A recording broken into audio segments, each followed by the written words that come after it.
Welcome to the Traders Journal Podcast, your go-to hub for trading insights for traders by trader. I'm your host, Kuis Marky. Gusto mo bang malaman kung ano isang critical factor that will help you to succeed in this market or sa mundo ng trading? Kalimutan muna natin yung trading system, kalimutan muna natin yung strategies, kalimutan muna natin yung analysis, techniques. Lahat ng yan kasi baliwala kung wala itong isang critical factor na to. And I'm talking about good decision making. Of course, lahat naman yun, yung sinabi natin earlier, are important. Pero may myth kasi na sinasabi that if you have the right system, you don't need to rely on your decision making anymore because the decision will be made for you. Maling-mali. Hindi kasi tama yon. Ultimately, ang role natin as a trader is to make the right decision, especially when we are facing uncertainty. And that is not an easy task. So in this episode, I will give you 5 practical tips that will instantly improve your decision making as a trader. Most of the traders and people in general will make decision by focusing on immediate outcome. For example, nagugutom ka and merong Jollibee Yum Burger sa harapan mo and available siya for you to eat. And immediately, it will satisfy yung gutom and yung craving natin. Pero what if everyday, ayun yung gagawin mo? Everyday, kapag nagugutom ka and there's a Jollibee Yum Burger sa harapan mo, you'll eat it to satisfy yung cravings or your hunger. It might be okay in the short term, but in the long term, pwede itong mag-cause ng negative health effects. And dito papasok yung first practical tip on how to improve your decision making. And ito yung tinatawag na second order consequences. Now yung Jollibee Yum Burger, it's a basic example. Pero if we look at the complex decision making, it's very true in principle. Na yung mga trader who are constantly outperform everyone else, they are very good in considering and thinking second order consequences. Minsan nga, third, fourth, fifth pa yung meron sila. Narinig ko na to before sa isang mentor wherein sinasabi niya na kung hindi yan tataas, bababa yan. So ang ititrade ko is yung kung anong bias ko and either tama ako or mali ako. Nakakatawa pero I personally would like to add another layer into it. Alam ko yung iba ganun din mag-isip. But I would like to add another layer on it. And ito yung tinatawag ko na, and then what? And then what? What if the price finally went up after your entry? What does it mean? What could happen next? Rather than just looking at immediate outcome, I suggest that you look beyond that. And isipin mo, what will the immediate outcome would lead to? Para ka naglalaro ng chess, that you react based on your opponent's move. And you react based on the other player move. Kasi baka mamaya, it will open up a bigger opportunity. So bago ka mag-decide, i-assess mo muna ano yung mga potential outcomes. Kasi baka mamaya after assessing ng situation, need mong magbago ng decision rather than making decision right away. And one of the best example of this is George Soros. Sabi niya, I don't call myself a security analyst. I call myself an insecurity analyst. Kasi every time daw na may makikita siyang bagong opportunity, no matter what, gaano man ito kaganda, he would still feel insecure about it hanggat hindi pa daw niya nakikita yung mga possible way how the trade will play. And what could possibly go wrong? Hindi ibig sabihin nito that he is avoiding opportunity. Ang gusto niya lang na makapag-prepare siya sa mga possible scenario if the trade goes against him. Ano ba yung mga pwede niyang gawin? And that is basically how the second order thinking can improve your decision process. Practical tip number 2. If we carefully watch yung mga athlete, manonotice natin that they carefully take care of their body. In order for them to perform well, they eat well, they hydrate, they sleep well, and then they train well. All of this will impact how their body can perform and ultimately become successful. Pero kung titignan natin sa mundo ng trading, most of the trader, ang iniisip lang nila is yung intellectual demand and nagfo-focus lang dun sa mga bagay that can improve their trading edge. For example, nagfo-focus lang sila sa learning and optimizing their trading system. Ang tingin natin, this translate into better decisions. But here's the thing. Yung utak natin, it consumes 20 to 25% of our body energy when we are at rest. When we are at rest, meaning this is when our brain is not doing anything cognitively demanding. It's been found that elite chess players can burn 6,000 calories per day just by sitting and playing chess. So this says a lot about our brain and its need for energy. So sa tingin nyo, ano yung kailangan nating mga trader to make better decision, especially during intense trading sessions? Siyempre, kailangan ng brain natin yung fuel. Ito na ata yung pinaka-best advice na bibigay ko sa inyo na kailangan mong i-fuel yung good decision making mo the right way. Kasi whenever we face uncertainty in the market, like we always do, our brain will make decision gustuhin man natin or hindi. So para ma-sure natin na yung brain natin is making the best decision as optimal as possible, we need our brain to be full tank or fully fueled. So when I talk about this, there are 4 things na very important. Number 1 is you're eating enough healthy foods.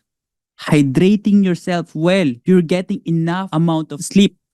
And of course, exercise. Now, kung pag-uusapan natin yung sleep, alam naman natin that we are now in a hustle and grind culture. Para bang tulog is for the weak. Pero proven kasi na kapag kulang ka sa tulog, yung performance mo will decline. And your performance will be heavily affected, especially sa risk management part. So what I usually suggest is that i-fit mo yung trading sessions mo based on the time wherein you have the highest level of energy. And remember this, that whoever's have the highest energy constantly win. Alam ko medyo mahirap i-tailor yung trading hours natin, especially kapag may 9 to 5 job ka. Pero I suggest do it the best you can. And for sure, you will see significant increase in the result. Huwag kang pupunta sa trading desk mo na parang, alam mo yun, mahina or mababa yung energy mo. And of course, exercise will help you in decision making as well. Kasi when we exercise, it affects the levels of our neurotropins, which are the protein that helps our neuron to function better. So this only means na pag nag-exercise tayo, it help you to make a better decisions. And of course, eating healthy, proper hydration, getting enough amount of sleep and exercise will lead to a healthier life and also and living the best quality of life that we can. So literally, it's a win-win situation. So walang rason para hindi ito gawin. Unless tamad ka. So, tigilan mong maging tamad. Before we continue with this episode, gusto ko muna magpasalamat sa ating sponsor, and our sponsor is OKX. With OKX, pwede tayong mag-trade ng spot, futures, and at the same time, we can earn passively by copy trading. So, thank you so much OKX for sponsoring this episode. Practical tip number 3. Use the inversion mental model. Ito, favorite to ni Charlie Munger. Siya lang naman yung vice chairman of Berkshire Hathaway, one of the legend, Brad. So, when we are trading, we try to solve problems. or possible imbalance or anomaly in the market, hindi natin alam yung next na mangyayari. Walang 100%. We only decide based on sa technical or sa analysis na ginawa natin. And this dilemma na walang 100% sure na tama yung analysis mo and yung feeling na walang kasiguradahan, yung ibang trader, they become fearful. And it becomes fear for them hanggang sa hindi na sila makapindot. May ilan pa nga na nagsasuffer from decidophobia. Oh, decidophobia is when people live in an irrational fear of decision making. Ito yung mga times na they try to avoid situation that includes making choices. Ang ginagawa nila is that they allow other people to make decisions for them. One of the best thing that we can do and how we can use inversion method is basically if you were stuck sa situation wherein you're trying to figure out ano ba yung dapat or the best way or the best decision na magagawa ko. Instead of thinking that way, baliktarin mo siya, Brad. Isipin mo, ano ba dapat yung hindi ko dapat gawin? Or what could possibly go wrong? And start avoiding that. Sabi nga ni Charlie Munger, it's remarkable how much long-term advantage people like us have gotten by trying to be consistently not stupid instead of trying to be very intelligent. Hindi mo kailangan pahirapan yung sarili mo whenever you're making a decision. Inverse lang. Baliktarin mo lang. Ano ba dapat yung hindi ko ginagawa? Then do that. Practical tip number 4. Use your emotions as a data set. Ito, maraming maaaring mag-disagree sa akin dito. Dahil before, lagi itong sinasabi ng mga trader, including me, that we need to take out emotion from the market. And we need to learn how to be emotionally neutral when we are trading. Or trade like a robot. Pero I started to shift my belief. I think mali kasi yung advice na yon. And credits to Dennis Scholl. She's a performance coach and she uses neuroeconomics and modern psychoanalysis in her work. Nagtatrabaho siya for the hedge fund and for professional athletes. Basically, ang tinuturo niya is that it's not wrong na we take action based on our emotions. Instead of removing daw emotions from our trading, kailangan lang daw matutunan natin how to use it correctly. Kasi daw, our mind is constantly processing information whether we want it or not. And yung emotion daw na napoprovide is based daw sa information na na-process ng brain natin from the past experience na pwede daw ma-relate sa current situation natin. And for some reason, tinatanggal natin tong data na to. And we treat it as irrational. And we think irrational ito dahil based to sa emotions natin. Versus our conscious mind. And ang tingin natin is yun lang yung rational.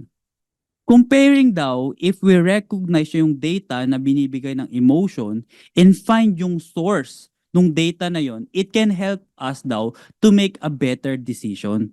Sabi ni Dennis Scholl that we are not built irrational. We just misunderstand and misuse our wiring. So if you want to make better decisions, wag mo daw tanggalin yung emotion mo and use it as a tool instead. Practical tip number 5. Use checklist to operate in the middle. I assume that you have some sort of checklist or meron kang list na sinusundan before ka mag-trade. Gusto ko malaman mo that there is another way that you can use it to improve your trading decision making. This thing naman is na-discuss ni Guy Spear and medyo related siya dun sa last na pinag-usapan natin or yung about emotion. He points out that during time that we are trading, it actually triggers two parts of our brain. Una, yung threat detection mechanism natin na nagkukos ng flight or fight response. Kasi daw, when we see something that our brains considered as fear or a threat, nawawala daw yung time to analyze and to create a plan of action. Automatic daw na yung brain natin, it will try to protect us. And yung pangalawa naman, it triggers yung irrational exuberance. Irrational exuberance, ito naman yung we are overly optimistic. Kapag may nakikita tayong trade na gumagalaw or lumilipad na coin, we believe na parang tataas pa to. Tataas pa yan, aangat pa yan, to the moon. Ayan. And I think we can agree that whenever we are in this extreme emotions or we are in this extreme state, either fearful or greedy, hindi talaga tayo makakapag-create ng quality good decision. Sabi ni Guy Spear that in order for us to create the best decision possibly, we need to learn how to operate in the middle between those two extreme states. So yung checklist natin, hindi lang pala siya parang isang tool na para wala tayong makalimutan. Dapat daw gamitin natin yung mga checklist na yon para mag-operate tayo in the middle of being fearful and greedy. Kasi yung two extreme fear na yon, it would cause us to make a bad decision. And of course, lahat naman itong mga pinag-usapan natin will help you to make a better trading decision.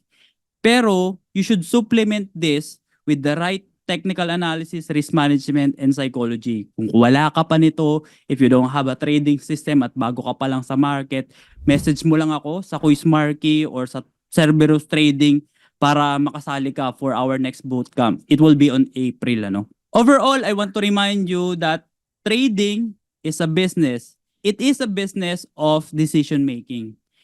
At sa business na to, we will make a lot of decisions. Now, if you want to be constantly profitable, we need to make a lot of good decisions over the bad one. Okay? So, keep trading, keep inspiring, put your dreams to action, one trade at a time. Maraming salamat sa pakikinig. See you next time. Bye-bye!